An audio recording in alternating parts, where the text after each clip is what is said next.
इसलिए जो बोर्ड रहा है कांग्रेस का रहा है और आज तक सुजानगढ़ में सबसे बड़ी समस्या पिछले 2 साल में देखने को मिली जल भराव की समस्या और किसी तरह से सुजानगढ़ के लोगों को राहत नहीं मिली।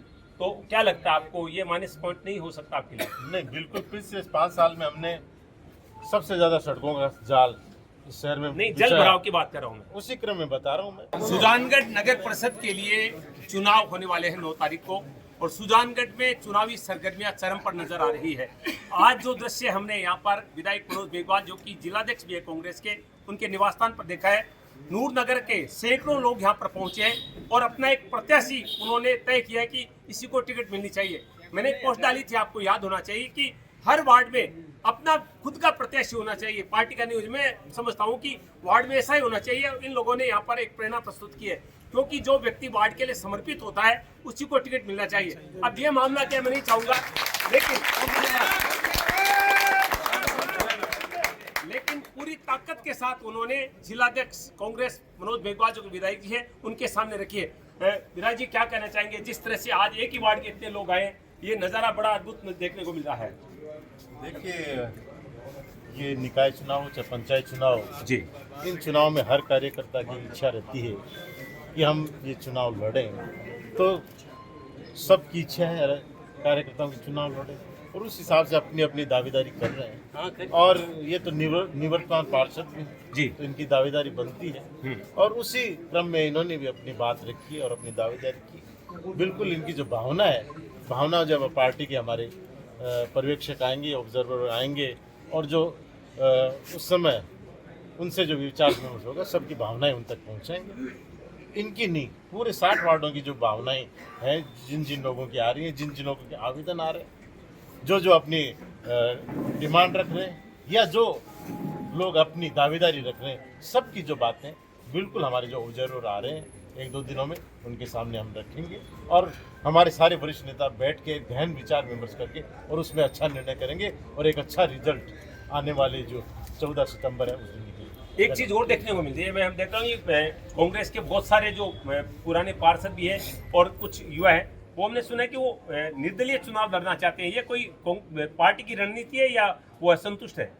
नहीं, अभी कोई निर्दलीय कोई संतुष्ट वाली बात नहीं, सब अपनी दावेदारी कर रहे हैं और अपने अपने हिसाब से जिसकी जो भावना होती है वो उस भावना से बोल रहा है, कर रहा है। जो सामने आएगी चीज, जब 4 तारीख को चिन्ह मिलेगा, 3 तारीख को ये सारी प्रोसेस खत्म होगा, उस दिन पता चलेगा कि कौन निर्दलीय कर रहा है, कौन पार्टी से कर रहा है, आज इस पर टिप्पणी उचित नहीं। एक मैं जानना चाहूंगा कि कांग्रेस का मुख्य मुद्दा क्या होगा इस नगर परिषद चुनाव में? हमारा मुद्दा ये रहेगा कि कांग्रेस हमेशा पंचायत राज नगर निकायों को मजबूती देने का काम करती है। जो इस सरकार ने इनकी जो मजबूती है उसको तोड़ने का काम किया।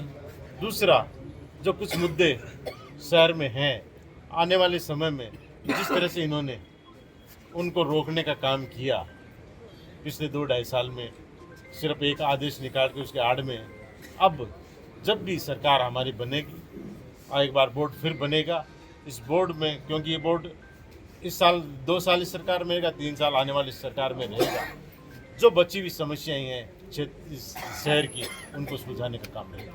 इसलिए जो बोर्ड रहा है कांग्रेस का रहा है और आज तक सुजानगढ़ में सबसे बड़ी समस्या पिछले 2 साल में देखने को मिली जल भराव की समस्या और किसी तरह से सुजानगढ़ के लोगों को राहत नहीं मिली। तो क्या लगता है आपको ये माइनस पॉइंट नहीं हो सकता आपके लिए? नहीं, बिल्कुल। पिछले 5 साल में हमने सबसे ज्यादा सड़कों का जाल इस शहर में नहीं, जल भराव की बात कर रहा हूँ मैं। उसी क्रम में बता रहा हूँ मैं। उस क्रम में ड्रेनेज और सीवरेज का जहाँ सीवरेज का हम सेकेंड फेज लेके आए, उसका काम चल रहा है और उससे जो रोज़मर्रा की घरेलू पानी है उसकी समस्या का आने वाले समय में और निदान होने की बात है। आने वाले समय में उसका 3रा फेज लेके आएंगे।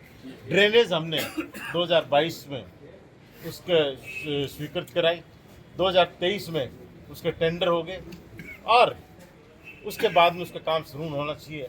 और 22 दिसंबर को 2023 को जब सरकार पलटी तो उसमें पूरे राजस्थान में सभी कार्यों पर उन्होंने रोक लगाई और उसका नतीजा ये हुआ कि वो 2 साल तक सुध नहीं ली। इन्होंने बार बार बात उठाते रहे, फिर भी नहीं रही। फिर आखिर में अब जाके उसका जो है वर्क ऑर्डर दिया गया है। ड्रेनेज व्यवस्था जो होती है वो जल भराव के लिए होती है कि भी जो बरसात का पानी जो होता है जो इकट्ठा होता है उसके निस्तारण के लिए होती है, और सीवरेज जो घर में बाथरूम में और में किचन में जो पानी निकलता है उसके निकासी के निस्तारण के लिए होती है। आज तीसरा फेज सीवरेज का आ जाना चाहिए था, आज ड्रेनेज का दूसरा तीसरा फेज आ जाना चाहिए। हालत ये है कि ड्रेनेज का पहले फेज का भी काम अभी पूरा नहीं हुआ है, पूरा क्या अभी तो पूरी तरह से शुरू भी नहीं हुआ है। तो ये कुछ ऐसे काम थे जो हमने पिछले बोर्ड में जो है पिछली सरकार में कराए, पिछले बोर्ड में उन कामों को कराया। हमने नालों की व्यवस्था कराने का काम किया। उन कामों को चाहे आपने देखा होगा कि हमने चाहे नतला पे हो वहाँ हमने पूरा सफाई करके उसको दीवार बना के उसको भराव के क्षेत्र को सुधारने का काम किया। चापटिया में दीवार बना के उसकी खुदाई करके सुधारने का काम किया। गेनानी का काम हमारा लिया हुआ है, वो शुरू होने वाला है, कुछ काम अभी चालू हो चुका है। और हमने जो क्षेत्र हैं नए क्षेत्र हमने निर्धारित किए। तो ये काम वो थे कि जिनको गति पकड़ने था, फिर उन्होंने कुछ रोकने का काम किया। और उसके बाद में पिछले 6-8 महीने से इन्होंने तो चुनाव न करा कर इसको काम को भी पूरी तरह से बंद कर दिया। और सरकार जो स्थानीय सरकार थी उसको भी राज्य सरकार ने अपने हाथ में ले लिया। पर अब दोबारा बोर्ड बनेगा तो उसमें जो ये काम है इनकी गति को बढ़ाने का काम करें। आप इस बार दोहरी भूमिका में है, एक चुनौती आपके लिए, एक तो आप सुजानगढ़ के विधायक है, दूसरा जिलाध्यक्ष भी है, तो पूरे जिले की जिम्मेदारी भी आप पे बनती है। तो इस चुनौती को कैसा सामना करेंगे? बिल्कुल, जिले में भी हम लगातार बैठ के कर रहे हैं, लोगों से मीटिंग कर रहे हैं। अभी